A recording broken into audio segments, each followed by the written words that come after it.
Bonsoir à tous. Donc ce soir, nous continuons le thème que nous avions commencé, à savoir connaître Dieu. Nous avions vu la première partie, Dieu de la nature et Dieu de l'histoire. J'aurais pu mettre Dieu de la nature et Dieu de l'histoire avec un grand H à histoire, mais il aurait fallu l'écrire avec un grand H et un petit H. Ça aurait été un peu compliqué. Et ceux qui prendront cette vidéo en replay sur Internet, je les invite très fortement à regarder la première partie. Parce que sinon, il y a des choses aujourd'hui sur lesquelles on va passer très très vite et on va peut-être même les rappeler, mais on risque de se demander pourquoi. C'est pas grave si vous le regardez après, mais ce serait mieux avant. Voilà. Donc, deuxième partie sur connaître Dieu, ou qui est Dieu, ou plus exactement, comment Dieu se révèle dans la parole, dans sa parole, dans la Bible. Voilà. Comme le titre l'indique, Dieu créateur de l'homme et de la femme. Donc on va regarder de plus près la création. Alors nous aurions pu regarder la création de chacun des éléments, la matière vivante, animale et végétale, puis l'homme. On va se concentrer sur l'homme puisque c'est ce qui nous apportera le plus dans la compréhension de la relation que nous pouvons avoir avec notre Dieu, notre Créateur. Je vous propose d'abord de lire un texte dans Genèse chapitre 1, les versets 26 à 28. Puis Dieu dit : « Faisons l'homme à notre image, selon notre ressemblance, et qu'il domine sur les poissons de la mer, sur les oiseaux du ciel, sur le bétail, sur toute la terre et sur tous les reptiles qui rampent sur la terre. Dieu créa l'homme à son image, il le créa à l'image de Dieu, il créa l'homme et la femme. Dieu les bénit, et Dieu leur dit : soyez féconds, multipliez, remplissez la terre et l'assujettissez, et dominez sur les poissons de la mer, sur les oiseaux du ciel, sur tout animal qui se meut sur la terre. À la lecture de ce texte, il y a une multitude de choses qui ressortent. Nous allons nous concentrer sur une petite partie de toutes ces choses qui ressortent.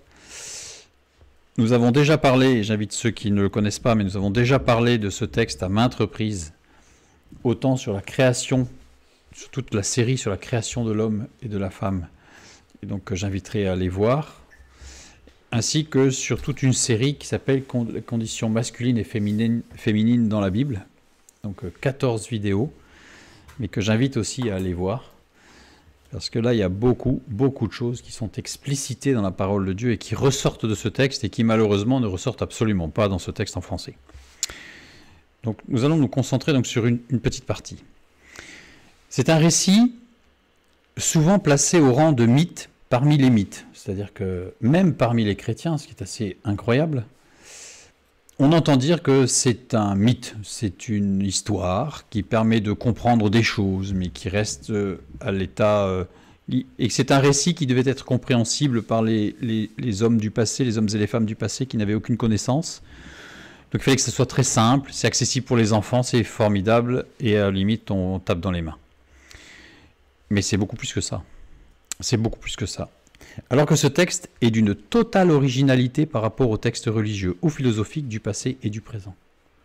C'est-à-dire qu'on va voir que ce texte ne peut pas être rangé parmi les autres mythes, puisqu'il est d'une approche, mais alors...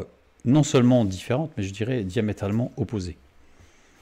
Même si, tel que c'est traduit là, et on voit que le traducteur est empreint lui-même de mythe, puisqu'en fait il le raconte tel qu'il imagine les choses, mais pas tel que c'est écrit, nous allons le voir.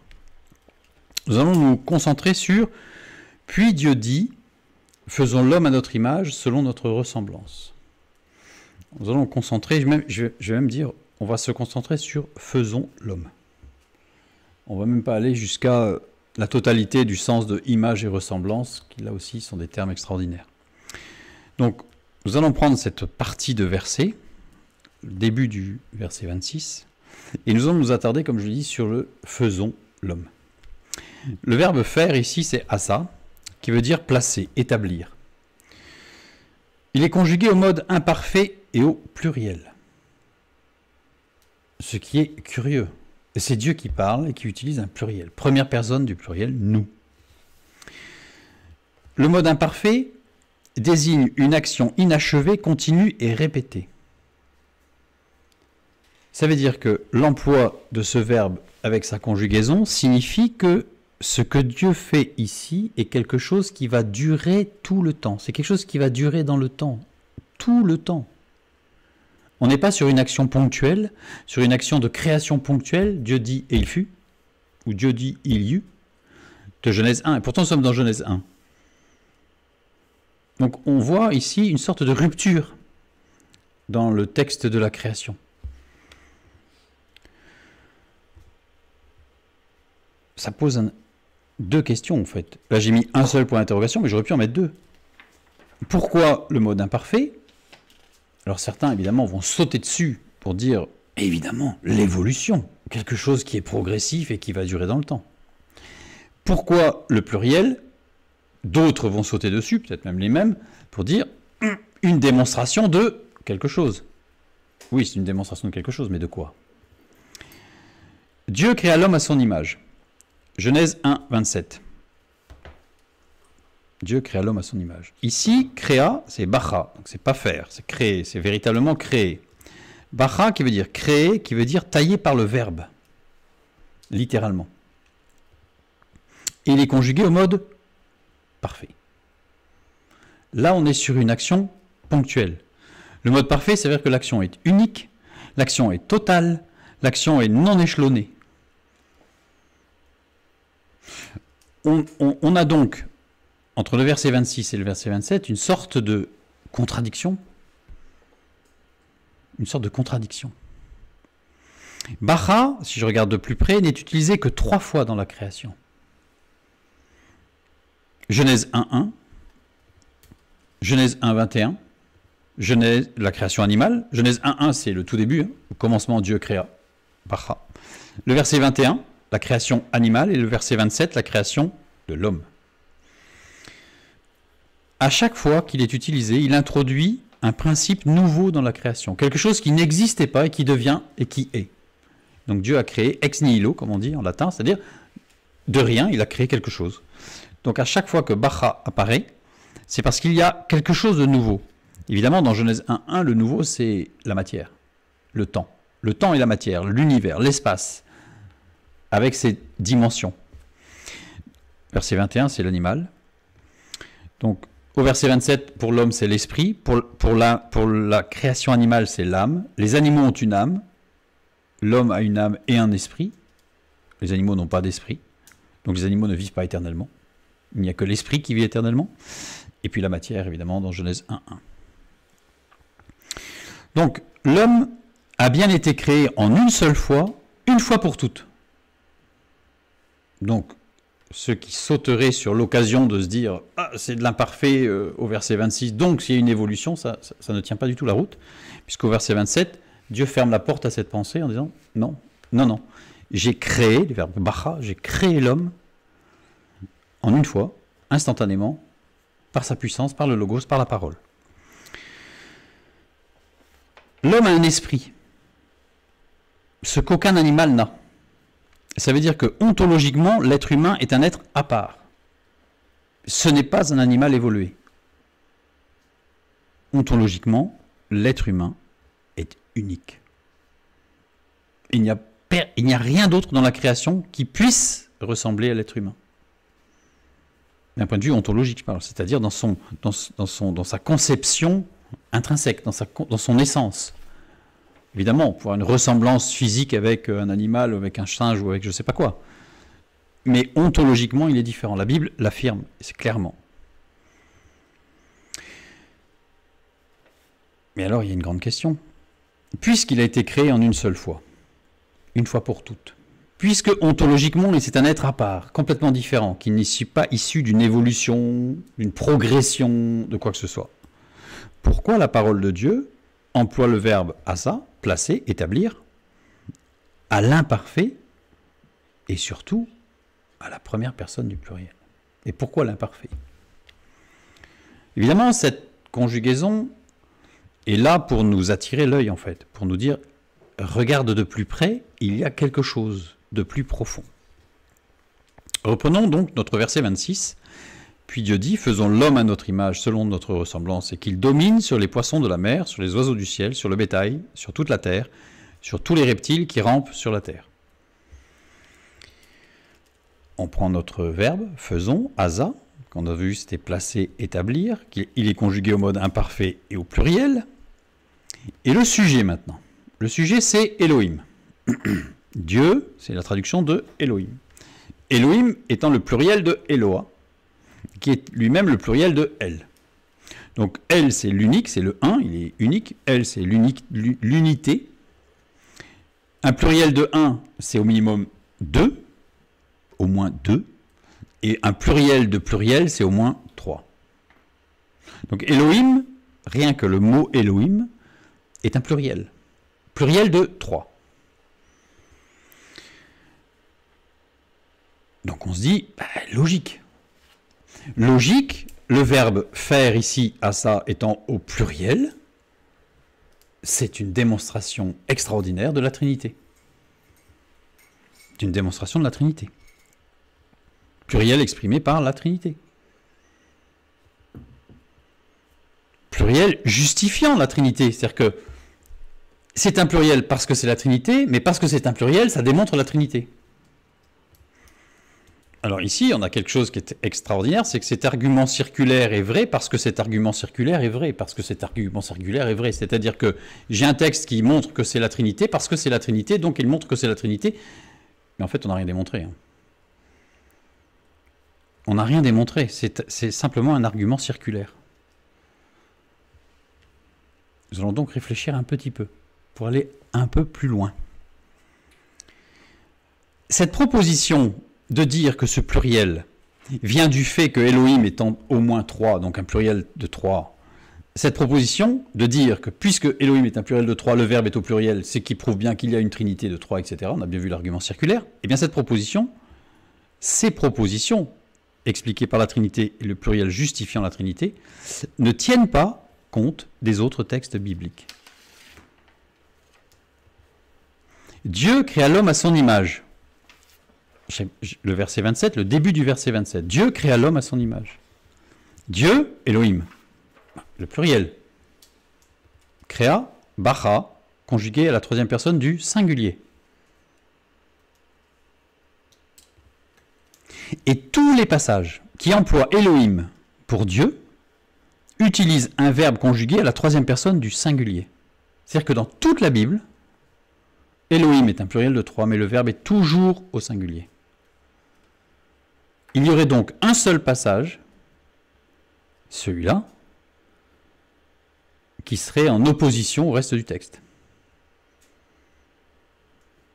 Alors que quand Elohim est utilisé pour des hommes, puisque Elohim peut être utilisé pour des hommes, des juges, donc des juges, pas des prophètes, des juges qui sont là pour exprimer la justice de Dieu sur terre, on les appelle aussi des Elohim, mais le verbe est toujours au pluriel. Donc on voit bien la différence. Et il n'y a pas une erreur. Vous pouvez chercher partout Elohim, si c'est Dieu, si le verbe est au singulier, systématiquement. Systématiquement. Tous ces passages justifiant la Trinité, puisqu'on a un sujet pluriel avec une faute de conjugaison, puisque le verbe, lui, est au singulier. Et là, on justifie la Trinité. On justifie l'essence, je dirais, fondamentale de la Trinité. Mais le texte de Genèse 1,26 est à contre-pied de tout le reste du texte biblique. Donc là, il faut véritablement s'arrêter pour se dire, qu'est-ce qui se passe? Pourquoi ce passage serait-il le seul qui devrait avoir une lecture différente? Pourquoi? Parce que ça simplifie la vie. Ce n'est pas une raison valable. Parce que ça justifie une théologie ou une doctrine. Je ne suis pas sûr que ce soit le bon chemin. D'autres textes justifient la Trinité, ça c'est pas le sujet. Mais pas celui-là. Parce que si celui-là justifie la Trinité, ça veut dire que les autres sont des erreurs. Vous voyez? La Bible est parfaite. Reprenons notre texte. Toujours avec ce fameux verbe conjugué au pluriel. Je reprends, asa, placer, établir, conjugué à l'imparfait au pluriel. Mais maintenant, on va rentrer dans le détail de la conjugaison. Il n'est pas conjugué au mode imparfait et au pluriel, pour être précis dans la conjugaison hébraïque, il est conjugué au mode imparfait cohortatif et au pluriel. Et là, c'est ce petit détail grammatical, je dirais presque infime, mais qui va tout changer. Le cohortatif, c'est quoi? Le cohortatif, c'est quand on est à la première personne, je ou nous, et on appelle aussi le jusif. Le jusif, c'est exactement le même procédé quand on est à la troisième personne, il ou il au pluriel, ou elle. Et ce cohortatif ou ce jusif se conjugue de la même manière que l'inaccompli, c'est-à-dire l'imparfait, mais correspond à un subjonctif. Donc c'est un détail grammatical qui fait de l'hébreu d'ailleurs une langue assez particulière et précise en tout cas. Subjonctif, mode de la probabilité et de la possibilité. L'action décrite peut ou non se produire en fonction des circonstances. Ça veut dire que, puis Dieu dit, faisons l'homme à notre image, eh bien en fonction de certaines choses, ça sera le cas. Et en fonction de certaines choses, ce ne sera pas le cas. C'est-à-dire que la phrase, du fait qu'elle est conjuguée à l'imparfait cohortatif, montre que c'est quelque chose qui va peut-être se produire, mais peut-être pas. Or, la création de l'homme, c'est un fait. Verset 27, Dieu créa l'homme. Clair.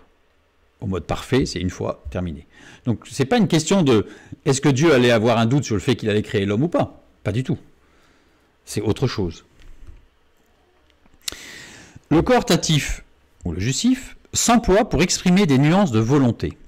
Soit c'est un supérieur qui s'adresse à un inférieur, un commandement, une exhortation, un conseil, une invitation, permission. Quand je dis supérieur et inférieur, il n'y a rien de péjoratif.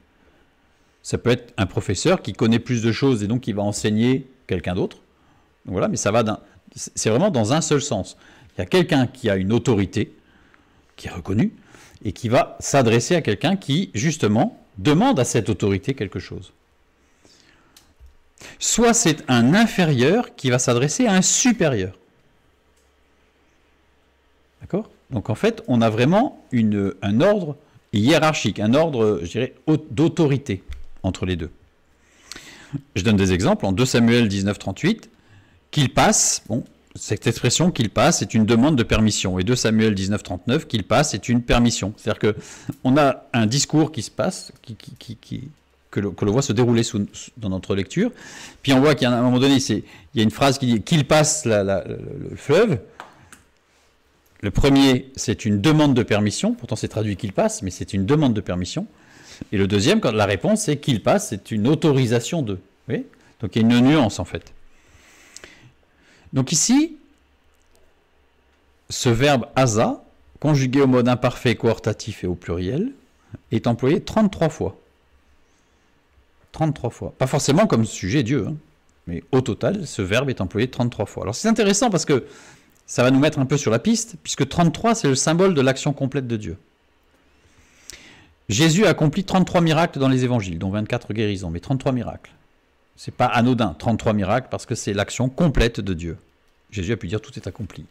Jésus a accompli tout ce qui était écrit à son sujet à 33 ans. Les mots croix et diable sont employés 33 fois dans le Nouveau Testament, le mot jeûne est employé 33 fois, le mot maladie est employé 33 fois dans l'Ancien Testament, le mot parabole se trouve 48 fois dans les 4 évangiles, mais si on décompte les passages parallèles, donc les passages qui se superposent, eh bien le chiffre total d'emplois différents se réduit à 33. Et le nombre 33 est employé 6 fois dans la Bible, 6 étant le chiffre de l'homme. Donc on voit qu'il y a un rapport entre tout ce qui est 33, qui est un symbole biblique de l'action complète de Dieu, au travers de l'œuvre de Christ, bien sûr, et l'homme, puisque le chiffre 33 est employé 6 fois. Jacob eut de sa première femme Léa 33 enfants et petits-enfants. C'est ce qui nous est donné dans le texte biblique aussi. Alors là, pourquoi pas Rachel, pourquoi Léa? Il y a toute une raison profonde dans le texte biblique, mais ce n'est pas le sujet de ce soir. Léa et Rachel jouent un rôle important dans les références prophétiques de l'histoire d'Israël jusqu'à Jésus. Il y a un jeu, en fait, symbolique et prophétique entre Rachel et Léa, avec Jacob.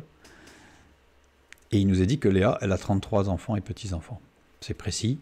Évidemment, c'est au travers de Léa que s'accomplira l'œuvre de Dieu, complète, et non pas de Rachel.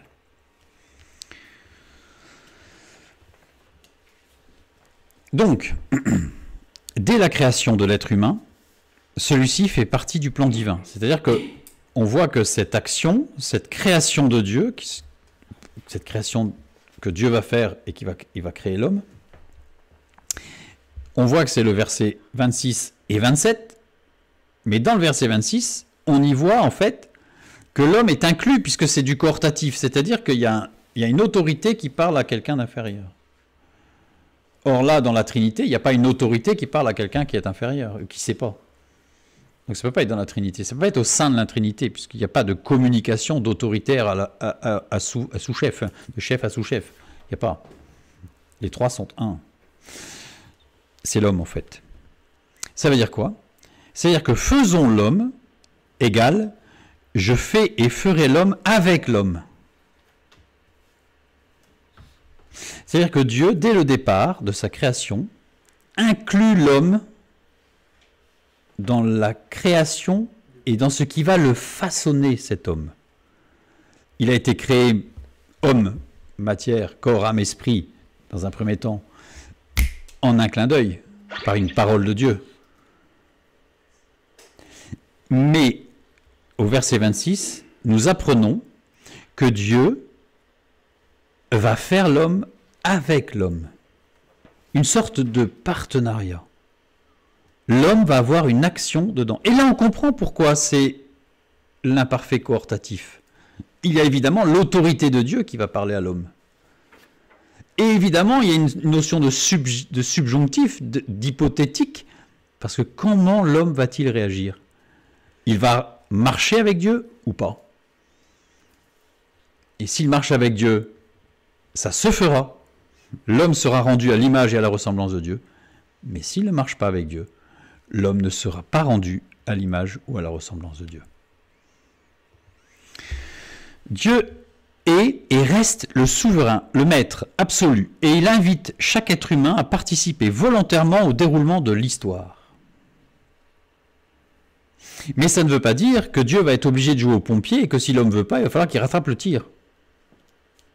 C'est juste que Dieu a un plan qu'il va dérouler, et il propose à l'homme de rentrer dans ce plan ou pas. C'est comme si vous aviez un faisceau de lumière tout droit, et il propose, tu peux marcher dans la lumière ou tu peux marcher dans les ténèbres juste à côté de la lumière. Mais ça n'empêchera pas que le faisceau de lumière, il reste droit. L'homme choisit, il marche à côté ou dedans.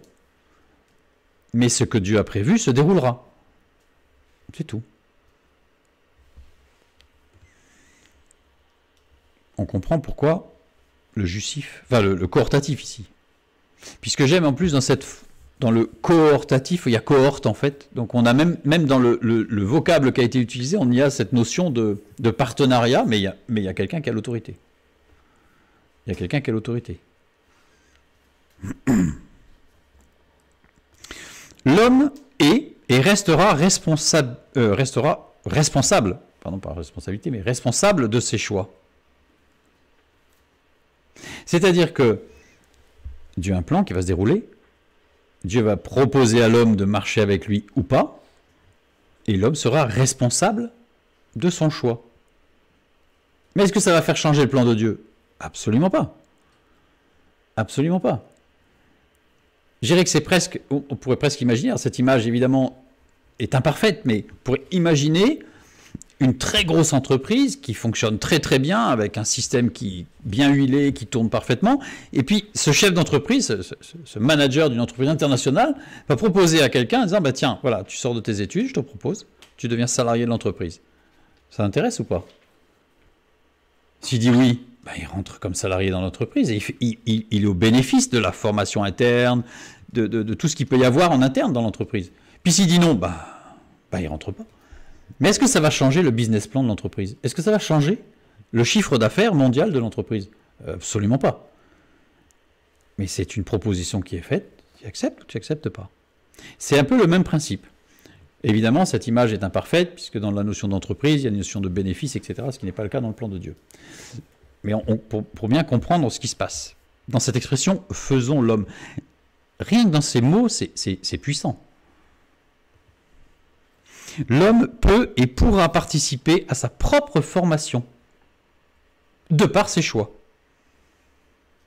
Marcher avec Dieu, on construit, on édifie. Parfois, on reconstruit même sa vie. Ne pas marcher avec Dieu, c'est ne pas être au bénéfice des outils que Dieu te propose. 1 Corinthiens 3,9 prend du relief. Nous lisons « Car nous sommes ouvriers avec Dieu, vous êtes le champ de Dieu, l'édifice de Dieu. » Nous sommes des ouvriers avec Dieu, évidemment, si nous marchons avec lui. Sinon, ça ne l'empêchera pas d'accomplir exactement ce qu'il a prévu. Mais nous marcherons à tâtons dans le noir.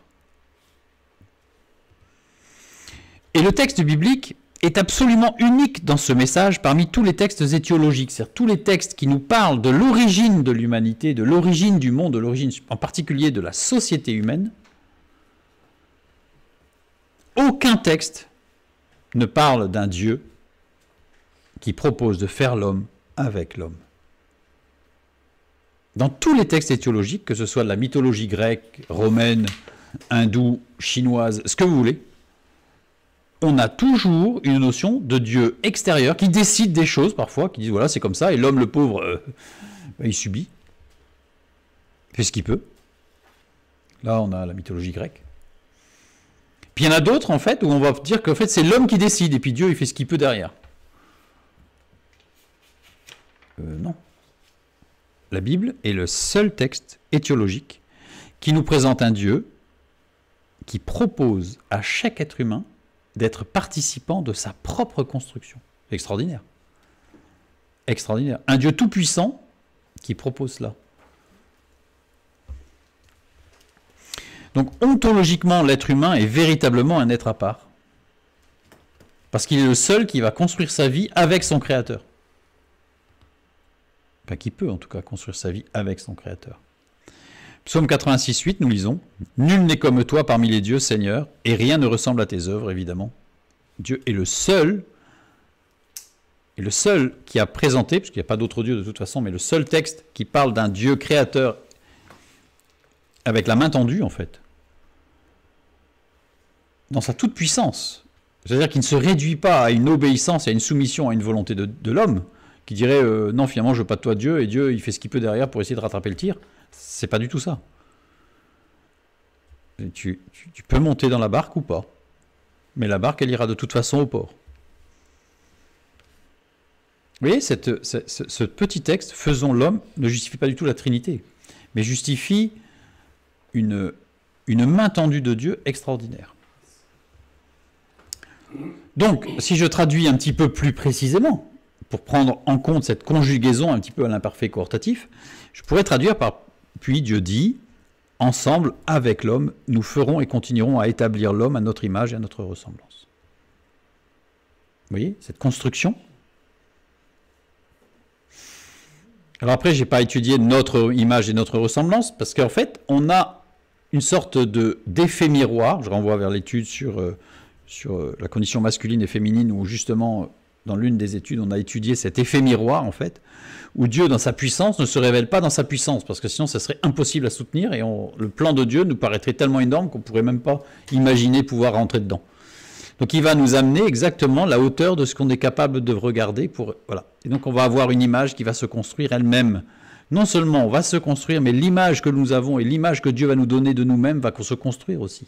Donc en fait, on est vraiment dans un processus, de respect de notre condition d'inférieur, sans être écrasé, bien au contraire, mais Dieu garde toute sa toute-puissance et sa maîtrise totale. Il est souverain. Il est totalement souverain. Donc, notre marque de l'attention portée à un collaborateur dans le travail, c'est-à-dire que puisque nous travaillons ensemble, si le salarié rentre dans la grande entreprise, il n'est pas dans un bureau tout au fond du couloir et une fois par an on lui dit au fait on a oublié de te dire mais on a des projets, tu liras le bouquin de 500 pages et tu verras. Pas du tout. C'est qu'il est tenu au courant au fur et à mesure. Ce que je viens de dire, c'est-à-dire que cette image et cette ressemblance, elles vont se construire, mais on n'a pas directement le tableau fini parce que ce serait insoutenable. On pourrait se dire non, on n'y arrivera jamais, c'est pas possible. Le plan de Dieu étant parfait, en plus, il ne serait même pas saisissable. Donc il y a une progression qui va se faire au fur et à mesure de notre marche en tant que collaborateur tout petits collaborateurs, mes collaborateurs. Genèse 2,4, nous lisons. Voici les origines des cieux et de la terre quand ils furent créés, lorsque l'Éternel Dieu fit une terre et des cieux. L'Éternel Dieu. Yahvé, Elohim. Là, on a la juxtaposition des deux. Yahvé, le tétragramme, le Dieu attentionné de la relation personnelle. Je renvoie vers l'étude numéro 1. Elohim, le Dieu de la nature et le Dieu des forces naturelles, de la puissance et de la justice. Le Dieu immanent. Yahvé, c'est le Dieu transcendant. Image, le mot image, c'est Tselem. Tselem, qui désigne l'intelligence qui vient de Dieu. En résumé, parce que ça désigne beaucoup de choses, mais en résumé. Notre ressemblance, Demout. Demout désigne la faculté de juger librement de toute chose. C'est-à-dire qu'il va nous amener, Dieu, avec nous, dans l'édification, dans la construction.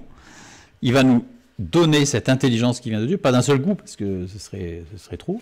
Donc il va nous l'amener, ainsi que la faculté de juger librement de toute chose. Pas des gens, d'ailleurs, de toute chose. Cette faculté de juger librement, c'est vraiment un des aspects que l'on peut présenter de Dieu qui se trouve transcendant, c'est-à-dire Yahvé. Alors que l'intelligence qui vient de Dieu, c'est la science, c'est les lois, c'est la construction, c'est la logique, c'est la répétition, c'est l'ordre. Ça, c'est le propre de la présentation de Dieu sous l'angle de Elohim, le Dieu de la nature et de la puissance. Donc ici, en avons Tselem, qui est un nom masculin qui décrit une force reproductible, comme une ombre projetée sur des objets ou sur le sol. C'est quelque chose de répétable, c'est presque, on pourrait dire, quelque chose de scientifique. La science, c'est quoi? C'est j'observe quelque chose, je fais des expériences, je répète, et au bout d'un moment, j'en déduis une loi, parce que ça se répète, et c'est toujours pareil. Donc c'est logique, c'est construit, il y a une loi. Donc là, on est dans le Tselem, dans quelque chose qui se répète, une forme reproductible. Demout, cette faculté de juger librement, est un nom féminin qui décrit un élément sans forme propre comme un fluide, quelque chose qui va s'adapter à la forme, un contenu dans un contenant. Prenez de l'eau dans un verre, l'eau dans le verre va prendre la forme du verre. Mais l'eau n'est pas le verre. L'eau n'est pas la forme du verre non plus, même si elle a une forme de verre parce qu'elle est dans un verre. Vous voyez ? Genèse 2, 7. L'Éternel Dieu forma l'homme de la poussière de la terre, il souffla dans ses narines un souffle de vie, et l'homme devint un être vivant. Genèse 2, 22. L'Éternel Dieu forma une femme de la côte qu'il avait prise de l'homme, et il l'amena vers l'homme. Originellement créé par Elohim, dans le dur, dans le rationnel. L'homme est créé au départ par la poussière de la terre, et c'est un assemblage, je dirais, chimique, biochimique, physiologique, qui arrive à un être qui est structuré, qui est logique, qui est avec des parties du corps qui se répètent, etc. C'est Elohim. Et il forma une femme de la côte qu'il avait prise de l'homme, originellement conduit par Yahvé, le relationnel, dans le mou, dans l'émotionnel. La femme, puisque l'homme a été tiré de la femme a été tirée de l'homme quand l'homme s'est rendu compte qu'il était seul, qu'il n'avait pas de partenaire, qu'il était seul. Et je ne sais pas si vous avez déjà ressenti ce sentiment de solitude, mais c'est terrible. C'est terrible ce sentiment de solitude, d'être seul, de ne pas pouvoir avoir de semblable pour communiquer, d'être seul. C'est terrible. C'est terrible. Donc l'homme était émotionnellement extrêmement chargé quand Dieu a tiré la femme de l'homme qui était chargé. Là, cette femme a été tirée de quelque chose qui était très émotionnellement chargé. Et Dieu va amener la femme vers l'homme, vers l'originellement dur. Et à partir de là, l'homme et la femme vont se construire. Donc je renvoie vers la série Conditions féminines et masculines, où là, tout est explicité de façon extraordinaire dans la parole de Dieu. Donc on a une sorte de jeu où dès le départ, au verset 26, quand il dit « notre image », en plus c'est un mot féminin en hébreu, « notre image ». C'est un mot masculin, je veux dire, « notre image », « tselem », c'est un mot masculin qui représente le dur. Alors que « demout », c'est un nom féminin qui représente ce qu'on appelle en psychologie le mou, c'est-à-dire, sans que ce soit péjoratif, l'inverse du dur, c'est-à-dire l'inverse de la pure logique rationnelle. Quelque chose qui va être dans le ressenti émotionnel et qui est juste, mais qui va compléter le rationnel. Donc on a les deux. On a les deux dès le départ, en fait. Ça veut dire quoi? Ça veut dire que la construction de l'un et de l'autre est nécessairement dans le relationnel. Autant l'homme et la femme que Dieu et l'homme et Dieu, la femme et Dieu, Dieu et la femme. Tout ça, c'est dans le relationnel. Dès le départ, dès le verset 26, le plan de Dieu est un plan relationnel. La construction ne peut se faire que dans la relation, que dans l'équilibrage de l'un et de l'autre, puis de l'autre et de l'un. Mais y compris dans notre marche spirituelle, il y a un équilibrage permanent, mais qui vient, lui, par contre, de l'autorité. Imparfait, cohortatif, ne l'oublions pas. C'est pas un pote, Dieu. C'est pas un copain. C'est Dieu. C'est notre Créateur, c'est notre Maître, qui nous fait la grâce de nous tendre la main et nous dire « Je peux te faire devenir grand. Je peux te faire devenir un homme et une femme solides. Mais pour ça, il va falloir marcher avec moi. Et si tu veux pas marcher avec moi, je vais pas te courir après. Tu marches sur le côté, tu restes là, et moi je continue ma route. Le plan, il est le plan. Point. » Toujours sur ce verset 26. Puis Dieu dit, ensemble donc avec l'homme, nous ferons et continuerons à établir l'homme à notre image et à notre ressemblance. On a vu vraiment toute cette dynamique extraordinaire, on n'en a fait qu'à résumer, on a vraiment effleuré le sujet, mais pour bien comprendre. Et qu'il domine sur les poissons de la mer. Et là, on va avoir, je dirais, la deuxième partie extraordinaire du plan de Dieu. Qu'il domine, une fois conjugué, le mot c'est « ve'irdu ». Je l'ai mis entre parenthèses, le « e » parce qu'il ne se prononce pas, mais il est là. Donc « ve'irdu » peut provenir de deux verbes. Tel qu'il est conjugué là, il peut provenir de deux verbes. C'est-à-dire que le problème, c'est que si vous prenez, par exemple, je prends ce qu'on prend classiquement en tant que chrétien qui étudie la Bible, les Strong, ils vont vous dire « ça vient de tel verbe ». Mais c'est un choix qui a été fait par celui qui a fait ça. Parce qu'en réalité, ce verbe, en fait, tel qu'il est écrit, on a la même conjugaison pour deux verbes. Soit le verbe chada, soit le verbe yahad. Chada, c'est le substantif de chidou. Et yahad avec le substantif yerida. Chidou, ça veut dire domination. Yerida, ça veut dire chute. Domination, ça ne veut pas dire forcément domination en tant que chef qui a une main de fer et qui... Non, c'est être au-dessus d'eux. Je domine une situation parce que je suis au-dessus d'eux. La chute, c'est pas l'esprit de « je me casse la figure », c'est l'esprit « je suis en dessous ».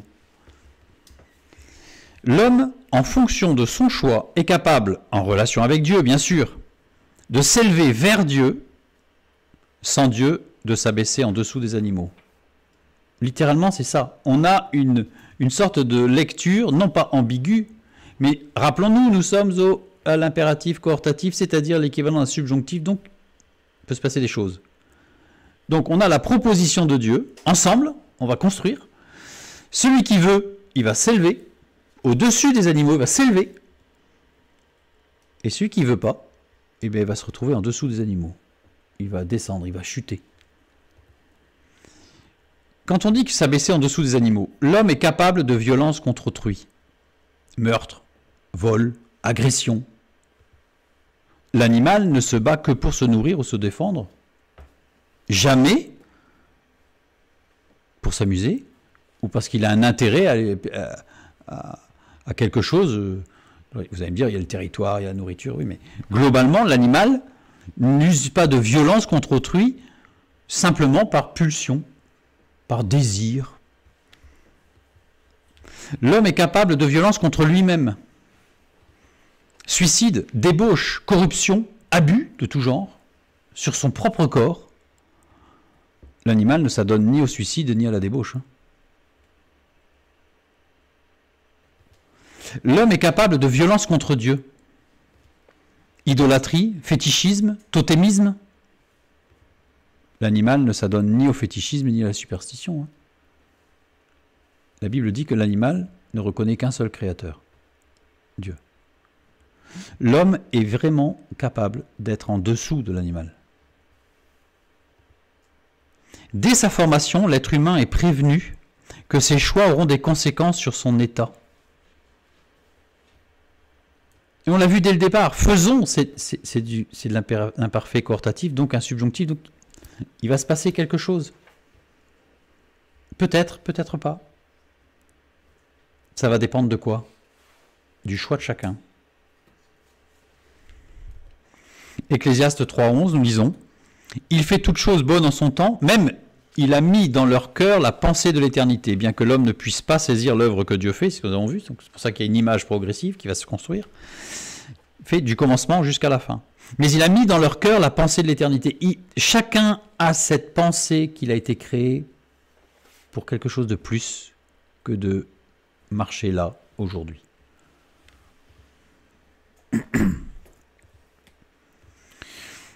Caractéristique unique du Créateur qui se révèle dans la Bible.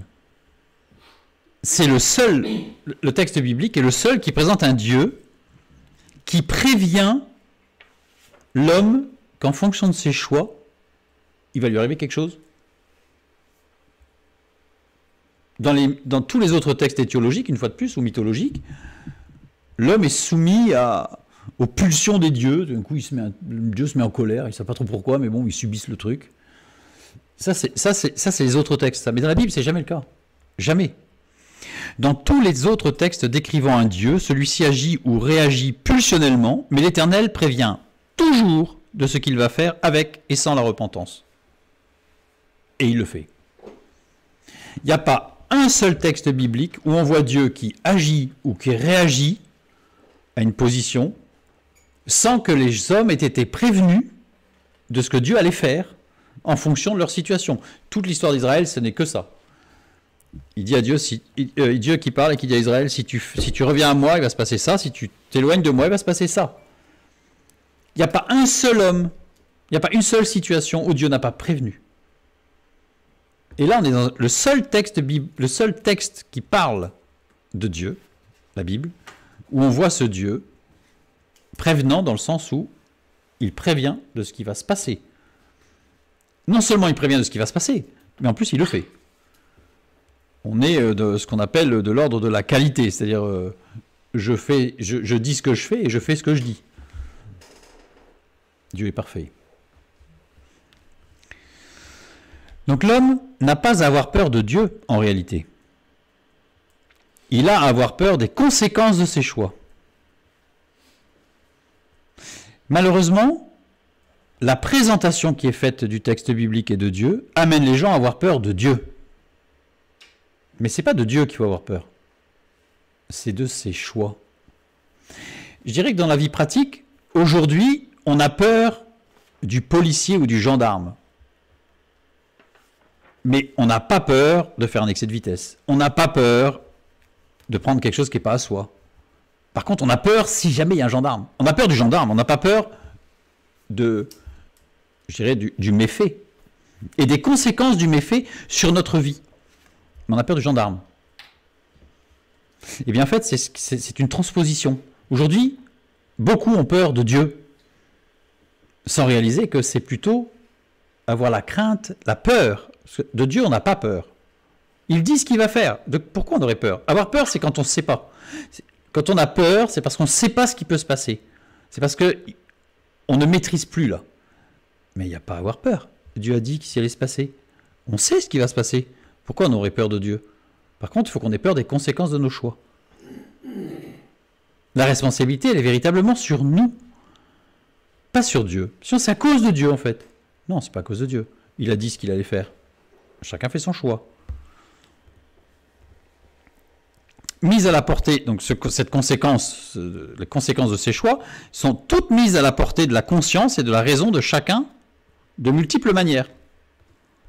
Job 33,14 nous dit « Dieu parle cependant tantôt d'une manière, tantôt d'une autre. » Et on y prend point garde. Mais Dieu parle toujours. Même à celui qui est sourd, Dieu parlera suffisamment fort pour qu'il entende. Et s'il est vraiment sourd, il utilisera le langage des signes, la langue des signes. Voilà. Donc ça veut dire que Dieu sait comment s'adresser aux gens. Vous savez, il y a plein de chrétiens qui disent « J'ai peur si j'entends pas Dieu ». Ça voudrait dire quoi? Ça voudrait dire que Dieu, il n'a pas pris en compte que tu étais à moitié sourd? Mais il sait que tu es à moitié sourd. Pas de crainte. Il parle tantôt d'une manière, tantôt... mais il s'adresse à tout le monde. On l'a vu tout à l'heure, dans tous les cœurs, il a mis la pensée de l'éternité. Donc chacun sait très très bien. Après, il peut y avoir le déni, le refoulement, tout ce qu'on veut. Ça, c'est le problème de chacun. Mais regardons le problème chez nous d'abord. Maintenant, Genèse chapitre 2, versets 16 et 17. L'Éternel Dieu donna cet ordre à l'homme. toujours dans cette optique, hein. Tu pourras manger de tous les arbres du jardin, mais tu ne mangeras pas de l'arbre de la connaissance du bien et du mal, car le jour où tu en mangeras, tu mourras. Alors ce texte, évidemment, est très connu. Pour de nombreux commentateurs, ce texte est une formulation primitive du mythe prométhéen. C'est quoi? Alors Prométhée est un titan de la mythologie grecque, qui est l'incarnation de l'homme qui veut s'affranchir de la faiblesse où les dieux le maintiennent. C'est-à-dire qu'en fait, il veut devenir un dieu, quoi. L'homme, se jugeant capable de maîtriser son destin, en vient à se révolter contre un dieu qui l'a asservi. En particulier, Prométhée, pour ceux qui connaissent, hein, va prendre le feu, qui est une propriété de Zeus, dans la mythologie grecque. Et donc Zeus tout à coup va dire « Ah, zut, il m'a volé mon feu !» surprise totale. Et donc, il va réagir. Du sentiment de sacrilège, dans le mythe prométhéen, en fait, on passe du sentiment de sacrilège, on passe à la révolte. C'est-à-dire qu'il y a un glissement qui est fait. C'est-à-dire qu'au départ, c'était un sacrilège que de toucher quelque chose qui appartenait à l'ordre de Dieu. Et en fait, on va supprimer l'aspect sacrilège pour tout d'un coup devenir en révolte. Quelque chose de beaucoup plus direct et beaucoup plus humain, entre guillemets. Et l'homme, Prométhée, devient un créateur rival du Dieu, puisqu'il a volé le feu du Dieu. Bon, l'homme qui s'approprie, en fait, pour ressortir un petit peu de ce mythe, l'homme qui s'approprie des connaissances sur les choses du monde sera puni par Dieu. C'est-à-dire que globalement, si jamais je viens apprendre des choses du monde des dieux, je vais être puni. Parce que je vais quelque part rentrer dans une sorte de monde fermé des dieux. Et souvent, beaucoup de commentateurs vont dire que si tu manges de l'arbre de la connaissance du bien et du mal, car le jour où tu en mangeras, tu mourras. Et on voit bien l'insufflation du serpent qui dit mais non, il sait bien Dieu. Et l'idée c'est ça, c'est qu'il sait bien que tu rentrerais dans une sorte de bulle qui est la sienne et puis tu deviendrais un connaissant comme lui. Le verset suivant, 18 et 19, nous lisons. L'Éternel Dieu dit, il n'est pas bon que l'homme soit seul, je lui ferai une aide semblable à lui. L'Éternel Dieu forma de la terre tous les animaux des champs et tous les oiseaux du ciel, il les fit venir vers l'homme pour voir comment il les appellerait, et afin que tout être vivant portât le nom qu'il lui donnerait l'homme. Dieu invite l'homme à scruter la création. Il dit, Dieu envoie les animaux pour que l'homme les observe, les étudie, parce qu'il faut leur donner un nom. Fondement même de la science. Comment il les appellerait? La science, c'est quoi? C'est la hiérarchisation, l'organisation et la synthèse des connaissances acquises par l'étude et la pratique. Donner un nom, c'est quoi? Quand on donne un nom à un ensemble de choses, c'est parce qu'on les a étudiées, puis qu'on trouve qu'elles vont ensemble, et on les appelle toutes pareilles. Donc en fait, c'est les fondements même de la science. Donc Dieu demande à l'homme d'étudier, d'être scientifique. Alors, à tout niveau, hein. Je ne parle pas que des mathématiques et de la physique et de la chimie, qui pourraient faire peur à ceux qui n'aiment pas ça, mais c'est à tous les niveaux, c'est-à-dire avoir une approche à chercher à comprendre, à connaître. C'est l'inverse du mythe de Prométhée, en fait. Genèse 1, 26a, le premier. Puis Dieu dit, ensemble avec l'homme, nous ferons et continuerons à établir l'homme. Et Dieu l'invite à étudier. Il ne nous demande pas d'être juste des éponges qu'on arrose et qui s'imbibent. Puis quand elles sèchent un peu, il faut à nouveau arroser, puis ça s'imbibe. Il nous demande d'être actifs. Faisons l'homme ensemble, on va avancer. Donc il nous demande d'être actifs dans cet apprentissage. La science, l'un des moyens de révélation de la justice de Dieu, Elohim, le créateur, Genèse 1, celui qui est dans la création, dans la puissance créatrice, laquelle pointe vers la nécessaire relation avec l'Éternel Yahvé. Donc là, je renvoie vers notre première étude pour bien comprendre en fait cet aspect de la révélation de Dieu. Mais alors, pourquoi une interdiction ou une limitation? C'est-à-dire qu'on comprend que Dieu va inviter l'homme à étudier tout, à aller chercher, à comprendre, avec l'intelligence que Dieu va donner au fur et à mesure pour que cette image et cette ressemblance se construisent en lui. Mais là, il y a un truc qui n'est pas logique. C'est-à-dire que si Dieu amène l'homme à dire vas-y, regarde partout, cherche, sauf un truc, sauf un élément, tu n'as pas le droit. C'est curieux, n'est-ce pas? C'est comme si vous aviez un professeur qui vous dit vas-y, étudie la physique ou la chimie à fond, mais ce chapitre-là, pas le droit. C'est bizarre, c'est curieux. Alors on va regarder. C'est versets 16 et 17. L'arbre de la connaissance du bien, Tov. Tov, c'est la création est dans le Tov. Tov, c'est le bien, c'est tout ce qui est de l'ordre créationnel, c'est-à-dire du plan de Dieu, tout ce qui conforme au plan, à la pensée de Dieu. Tov. Le mal, Ra. Ra, mauvais, désagréable, désastre. Ra. Tov, le principe de l'édification part et dans le logos. Tout ce qui est de l'ordre créationnel, c'est tout ce qui a été fait par le verbe, par le logos, par la parole faite chair, par Christ, par le Fils de Dieu. Ça, c'est le bien. Le bien, c'est pas donner à manger à celui qui en manque. On va en parler tout à l'heure. Le bien, c'est être dans l'édification, dans la construction, le plan divin, c'est-à-dire répondre à l'invitation de Dieu, à être construit avec lui, à rentrer comme collaborateur. Ra, c'est le principe de la domination des sens. Ra, c'est la racine, Reish Aïn, cette racine que l'on retrouve dans tous les mots, peur, faim, souffrance, Ra, tout ce qui est sensoriel. Les sens nous procurent un écrasement, un effondrement de notre épanouissement spirituel. C'est l'inverse.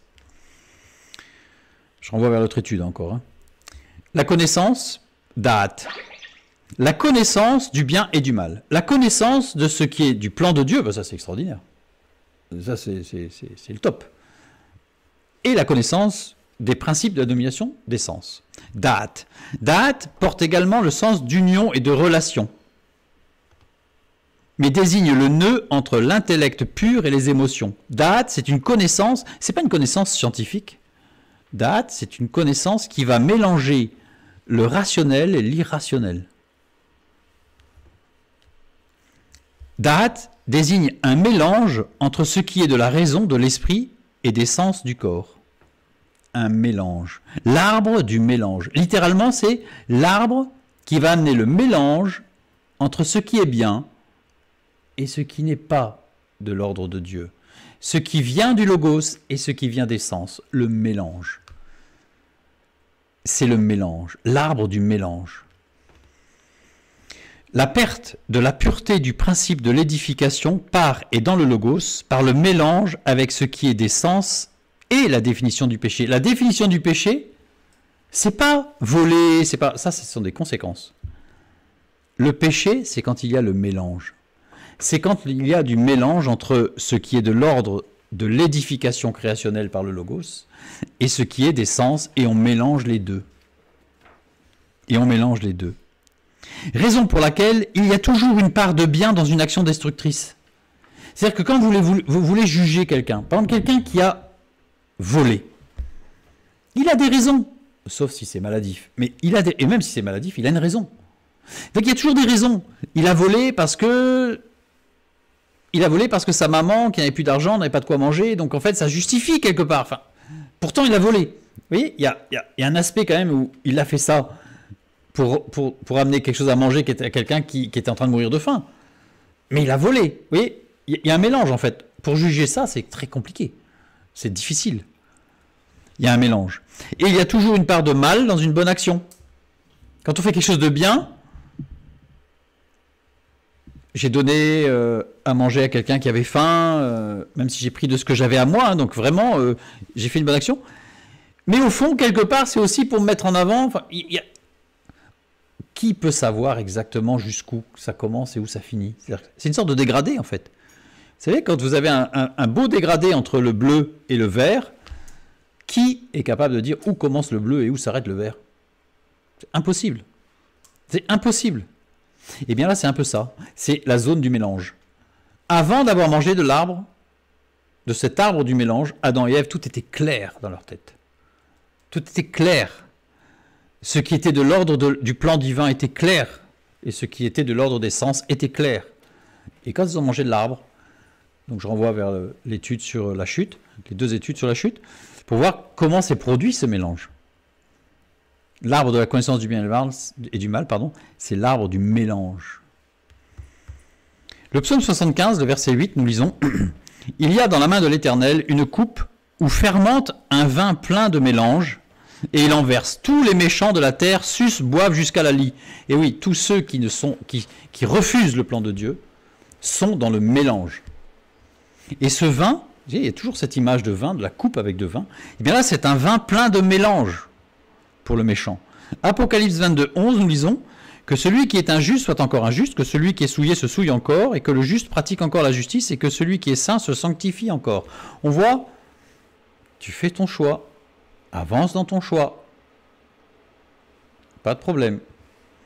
Et Apocalypse 10, 14, il boira lui aussi le vin de la fureur de Dieu, versé sans mélange.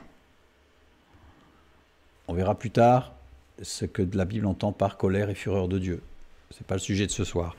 Mais là, ici, il n'y a pas de mélange. Une coupe, dans la coupe de sa colère, et il sera tourmenté dans le feu et le soufre devant les saints anges et devant l'agneau. C'est-à-dire que Dieu, lui, au jugement, il n'y aura plus de mélange. Le vin que Dieu donne, il est sans mélange. Il est clair, il est précis, il est net. Le monde se délecte du mélange. Regardez autour de nous. Regardez autour de vous. Il n'y a que du mélange entre le vrai et le pas tout à fait vrai, voire le complètement faux, mais c'est mélangé. C'est mélangé. Le monde se délecte du mélange. Le disciple de Christ se sanctifie, sort du mélange. À la fin, Dieu révélera sans mélange la réalité du péché. Et toutes les actions seront révélées, y compris celui qui a donné à manger, comme l'exemple de tout à l'heure, à quelqu'un qui avait faim et qui s'est privé lui-même. C'est bien ça. Mais Dieu révélera qu'une partie de ses sentiments était aussi, peut-être, pour se mettre en avant, ou pour se justifier de quelque chose qu'il avait fait auparavant. Vous voyez ? Mais tout ça, c'est indécelable en tant qu'être humain. Et Dieu connaît. Et Dieu connaît. Hébreux 4, 12. Car la parole de Dieu est vivante et efficace, plus tranchante qu'une épée quelconque à deux tranchants, pénétrante jusqu'à partager âme et esprit, jointure et moelle. Elle juge des sentiments et les cœurs et les pensées du cœur. Qui peut dire, qui peut juger de ce qui est dans une expression, je dirais, d'émotion? Qui peut dire, ça c'est une partie d'un sentiment, ça c'est une partie d'une émotion? Personne. Sauf Dieu. Dieu est sans mélange. Et le péché, c'est ce qui nous a amené le mélange. C'est ce qui nous amène dans notre être, dans notre nature même, le mélange. Le mélange entre l'émotion, qui va être issue d'un processus chimique, de sens, de la mémoire, etc., et un sentiment, qui va être quelque chose qui va venir de l'esprit. Mais où est le mélange? Où est l'un, où s'arrête l'un, où commence l'autre? C'est impossible. C'est le mélange. C'est le mélange. Seule la parole de Dieu, le logos, puisqu'il nous est dit, Jean chapitre 1, que la parole de Dieu est le logos est la parole de Dieu, et Christ est la parole faite chair, peut séparer et dissocier le mélange qui se trouve dans l'action des uns et des autres. C'est pour ça que la parole de Dieu ne nous dit jamais de juger. Jugez-vous les uns les autres. Jugez de toutes choses. Parce que sinon, au-delà, ce n'est plus possible. Sauf révélation de Dieu, bien sûr. Je reviens sur Genèse 2, 16 et 17. Avec ce texte, tu pourras manger de tous les arbres. Donc on a vu la connaissance du bien et du mal. Mais il y a un élément qui est intéressant, c'est tu pourras manger. Le verbe manger ici est la traduction de akal, akal. C'est-à-dire que ce verbe est répété 2 fois. Et le verbe pouvoir, il n'y est pas. C'est-à-dire qu'il n'est absolument pas fait mention dans ce texte d'une possibilité. Ce n'est pas une possibilité. C'est Dieu dit, tu mangeras de tous les arbres du jardin. Pas forcément tout d'un coup, rassurez-vous. Mais tu mangeras de tout. Le premier verbe est conjugué à l'infinitif. Le deuxième est conjugué à l'imparfait. Donc c'est bien quelque chose de répété. C'est quelque chose qui va perdurer. La répétition, avec un infinitif en plus en première conjugaison, implique une décision volontaire et ferme. C'est-à-dire que tu ne seras pas forcé, mais tu auras la volonté d'aller manger de tous les arbres. Akal, c'est se nourrir, mais c'est aussi jouir de. Akal a le sens de se nourrir ou de jouir, autant physiquement, psychiquement et spirituellement. Ça veut dire quoi? C'est-à-dire que Dieu demande à l'homme de consommer et de jouir des choses de la vie. C'est-à-dire que Dieu ne dit pas « tu pourras », il dit « tu dois jouir de toutes les choses que moi j'ai créées ». Ecclésiaste 2.10, Tout ce que mes yeux avaient désiré, je ne les ai point privés. Je n'ai refusé à mon cœur aucune joie, car mon cœur prenait plaisir à tout mon travail, et c'est la part qui m'en est revenue.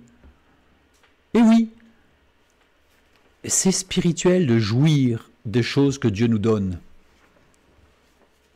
Nombre 6, 11, nous lisons quelque chose, vous allez voir, quelque chose de surprenant. Le sacrificateur sacrifiera l'un comme victime expiatoire et l'autre comme holocauste, et il fera pour lui l'expiation de son péché à l'occasion du mort. Le naziréen sanctifiera ainsi sa tête ce jour-là. Donc là, on parle du nazir, celui qui a fait vœu de servir Dieu. D'accord ? Quand il a fini son vœu, c'est-à-dire quand il a fini son naziréat, il doit sacrifier une victime expiatoire. Alors, le naziréen, c'est qui ? C'est un statut qui consiste, pour un homme ou pour une femme, de s'engager à s'abstenir de se couper les cheveux, de consommer du vin et d'avoir un contact avec un mort. C'est pas quelque chose d'extraordinaire. Ça reste abordable sans trop de difficulté. Ne pas se couper les cheveux, ça ne nécessite pas un effort extrême. Ne pas consommer de vin, ça va. Et ne pas avoir de contact avec un mort, ça va. Sachant que le texte biblique, en plus, dit que si c'est un mort proche de la famille, etc., on peut rompre son naziréat, évidemment, dans ce cas-là. Sous des conditions, etc. Mais bon. Et le naziréat, ce n'est que pour une durée de 1 mois. C'est pas, sauf mention spécifique. Des gens peuvent dire, je fais un aveu de naziréat de 6 mois ou d'1 an, mais normalement, bibliquement, c'est 1 mois. Bon, 1 mois, sans se couper les cheveux, sans boire de vin, et sans avoir contact avec un mort, je pense qu'il y a même certains d'entre nous, ça leur arrive en fait sans faire de vœu de naziréat. Donc c'est pas fondamentalement compliqué. Mais ce qui est surprenant, c'est que quand le naziréen cesse d'être un prêtre temporaire, c'est-à-dire qu'en fait il s'engage dans la prêtrise temporairement, pendant 1 mois il devient prêtre, on va dire, on pourrait presque dire, bon, prêtre, comment on dit, l'inverse de professionnel, amateur. Il est presque amateur, et on pourrait presque dire un prêtre amateur temporaire d'1 mois. Bon, il fait un petit stage, là, voilà, il devient prêtre. Eh bien, quand il arrête, il doit présenter un sacrifice d'expiation. Mais pourquoi ? Mais pourquoi ? Que doit-il expier ? Il s'est donné à Dieu, il s'est mis à part, il a dit, je te donne, mon Dieu, pour toi, je me mets 1 mois à part, je touche pas un mort, je bois pas, je me coupe pas les cheveux, tac, pour toi. Et quand il en sort, Dieu dit, tu demandes pardon. Demander pardon pourquoi ? Surprenant, hein ? Parce qu'il s'est privé de la jouissance de choses que Dieu a données. Pourtant, c'est pour servir Dieu. Mais c'est un ordre initial créationnel, ça, de jouir des choses que Dieu nous donne. Jouir des choses de la vie, dans la mesure où cela correspond à l'usage donné par Dieu, bien entendu. Nous lisons dans 1 Corinthiens 10, 23, « Tout est permis, mais tout n'est pas utile. Tout est permis, mais tout n'édifie pas. Ce qui me détruit, je ne touche pas. Je suis le temple de l'Éternel. » Il y a de la sagesse quand même. C'est jouir de ce que Dieu donne, mais sans être détruit. Le verset 24, « Que personne cherche son propre intérêt, mais que chacun cherche celui d'autrui. » Ah, on a une autre règle d'utilisation, on a une autre règle de jouissance de ce que Dieu nous donne. 1 Corinthiens 6, 12. « Tout m'est permis, mais tout n'est pas utile. Tout m'est permis, mais je ne me laisserai asservir par quoi que ce soit. » Ah, une autre règle. Je ne dois pas devenir esclave de la jouissance que me portent les choses que Dieu me donne. Le verset 28, 1 Corinthiens 10, 28. « Mais si quelqu'un vous dit « Ceci a été offert en sacrifice, n'en mangez pas à cause de celui qui a donné l'avertissement et à cause de la conscience. » Autre chose, si c'est sacrifié à une idole, si ça fait partie de l'idolâtrie, je n'y touche pas. Je respecte mon Dieu. Et je reste un avec mon Dieu. Voilà. Donc on voit qu'il y a des règles d'utilisation, on voit qu'il y a des règles d'usage dans la jouissance.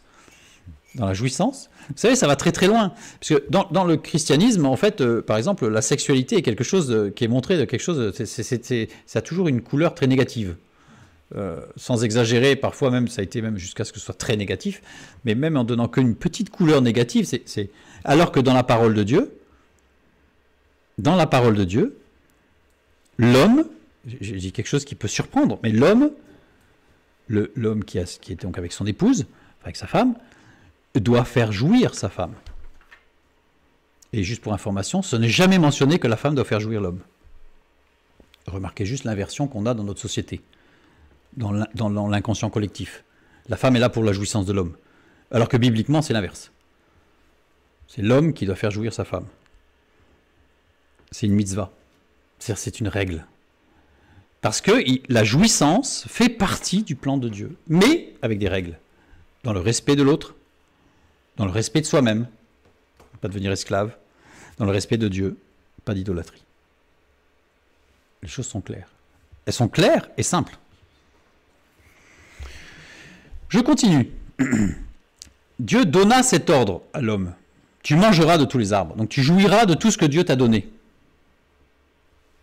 Donna cet ordre. Ça va. Ça va, qui veut dire donner une responsabilité. C'est pas donner un ordre, c'est donner une responsabilité.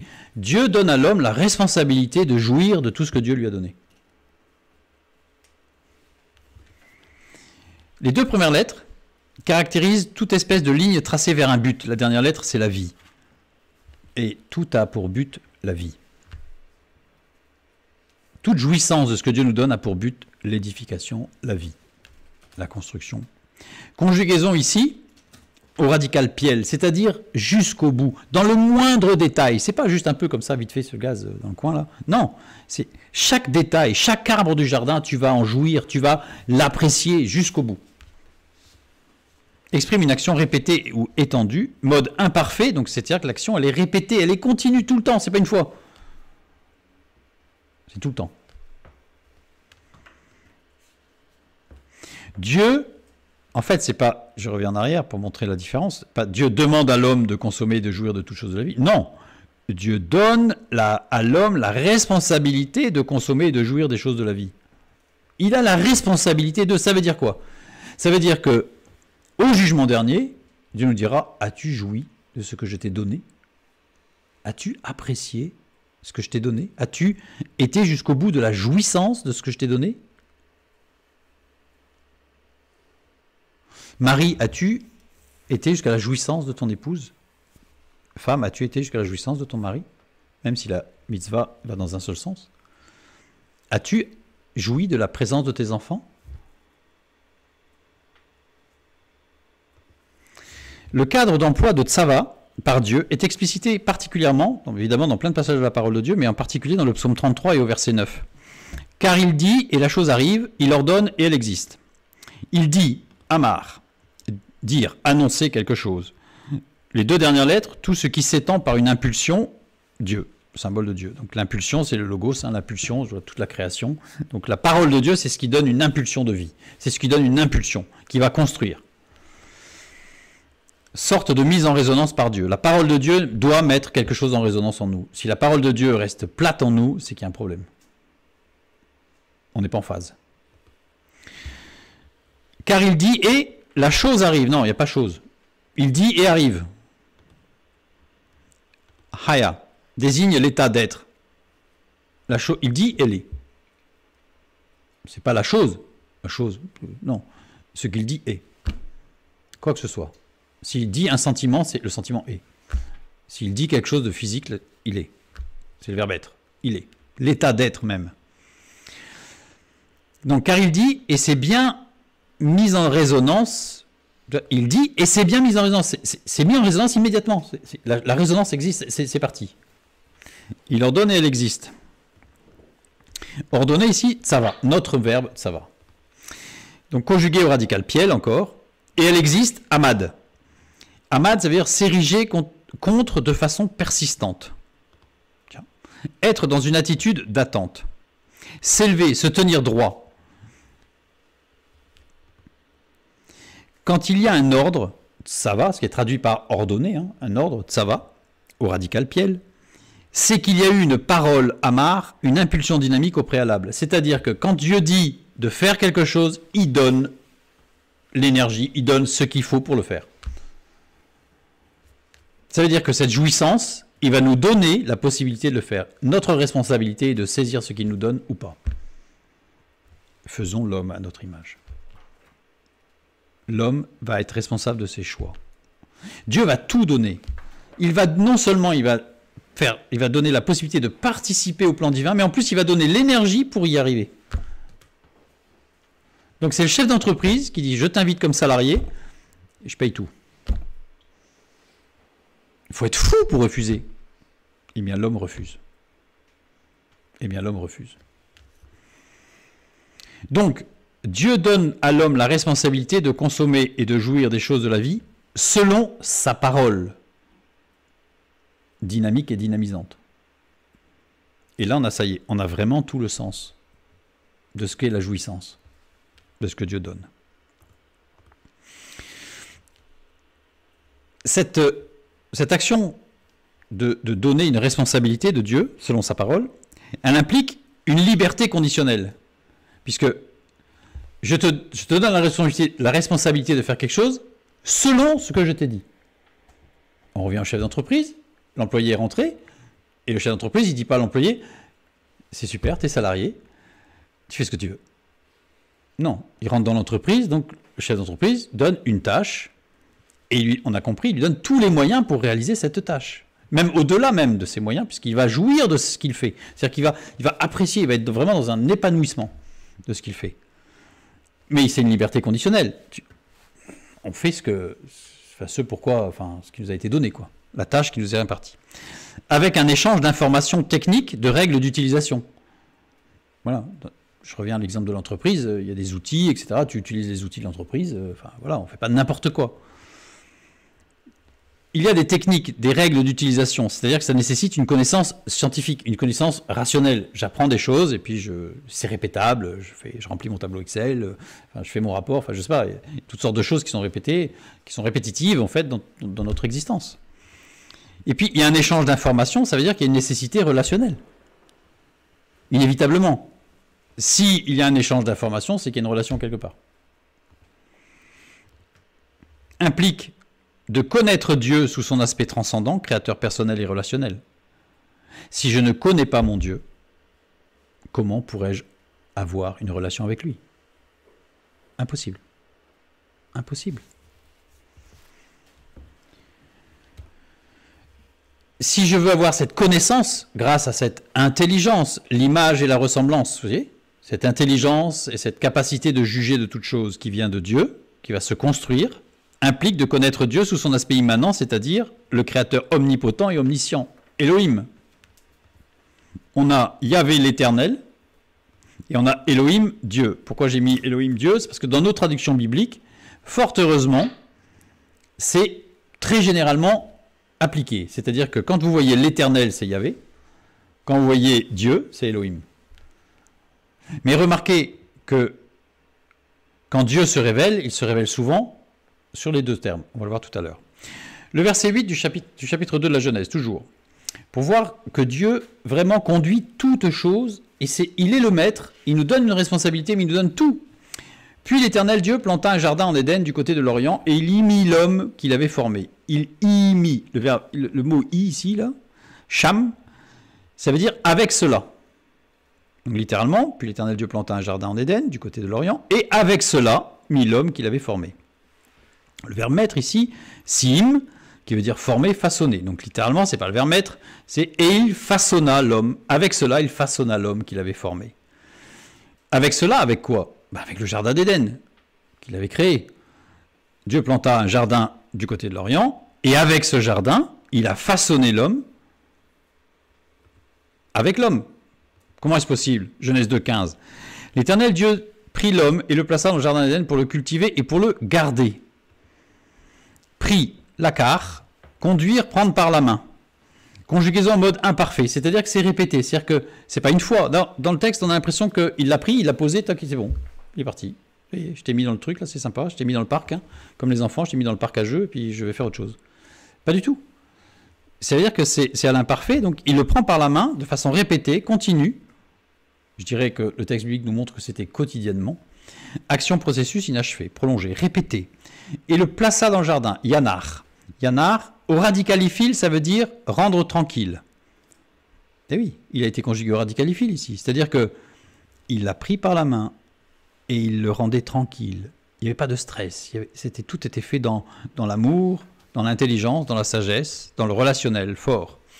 Dans le jardin, pour le cultiver, yabad. Au radicalifile, ça veut dire être forcé de travailler. Au radical cal, ça veut dire servir librement. Vous imaginez bien qu'ici, il est traduit au radical cal. Il est conjugué au radical cal, je veux dire. Donc, pour le cultiver, c'est-à-dire littéralement pour servir librement. Et le garder. Quand vous lisez ce texte, ça ne vous pose pas un problème. Le garder de quoi? Le garder de qui? Il n'y avait pas de chute. Le mal n'existait pas. Il n'y avait pas de péché. Il fallait garder le jardin de qui? De quoi? Il n'y avait rien de mal. Il n'y avait rien de mauvais. Et tout était dans le logos. Ben, tout simplement parce que le verbe shamar, qui est traduit par garder ici, signifie observer, faire attention à, et non pas garder. Avec le jardin d'Éden, c'est-à-dire que dans le jardin d'Éden, Dieu amenait chaque jour l'homme dans un coin du jardin d'Éden pour que l'homme mange des arbres et comprenne et connaisse et expérimente, voit les choses. Et le soir, il disait, qu'est-ce que tu as vu? J'ai vu ça, ça, ça. Ah, alors je t'explique, ça marche comme ci, comme ci, comme ça. Tu vois la photosynthèse et tout, tu vois, ça marche comme ça, tu vois, ça se construit comme ça fait comme ça. Et le lendemain, on continuait l'apprentissage, on continuait.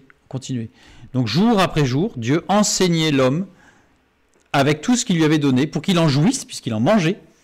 Et remarquez d'ailleurs le détail, c'est que Dieu ne lui a pas dit de manger des fruits de l'arbre, mais des arbres. C'est-à-dire qu'en fait, il pouvait manger les arbres. Enfin, ça, ce serait une autre étude à montrer. Elohim créa le jardin d'Éden, il est le créateur, il est la logique, celui qui fait quelque chose de construit, de parfait, de rationnel, scientifique. Créa le jardin d'Éden et il forma l'homme et la femme pour qu'ils apprennent et soient enseignés par lui. Yahvé planta le jardin d'Éden et il plaça l'homme et la femme pour qu'ils jouissent pleinement de l'œuvre de Dieu. Vous voyez, Elohim créa, Yahvé planta. Mais c'est le même, mais c'est montrer les aspects de Dieu. L'aspect relationnel et l'aspect, je dirais, créationnel, de puissance, de force. La sanctification biblique n'est pas une science intellectuelle ou morale qui s'acquerrait par l'étude ou la pratique. C'est pas que Elohim, quoi. La pureté biblique n'est pas une ascèse physique et morale destinée à libérer l'esprit par le mépris du corps en vue d'un perfectionnement spirituel. La méditation et l'ascèse où on détruit le corps, quoi. La pureté biblique, c'est les deux. C'est les deux. Et avec une remarque pour terminer, Yahvé Elohim étant la manifestation de Dieu aux hommes. Dans énormément de textes, vous avez l'Éternel Dieu dit. Vous n'avez pas Dieu, vous n'avez pas l'Éternel. Quand vous avez que l'Éternel ou que Dieu, ça veut dire qu'il y a un axe, la parole ou ce qui va suivre est vraiment dans un axe, soit un axe relationnel, soit un axe de puissance et de formation. Entre guillemets scientifique, ça peut être aussi spirituel, mais c'est-à-dire une formation une expérience de logique, de construction, qui va se permettre de garder en mémoire une répétition. Enfin voilà, il y a une logique qui se fait, une édification forte. Mais dans la plupart des textes bibliques, regardez, vous avez l'Éternel Dieu dit.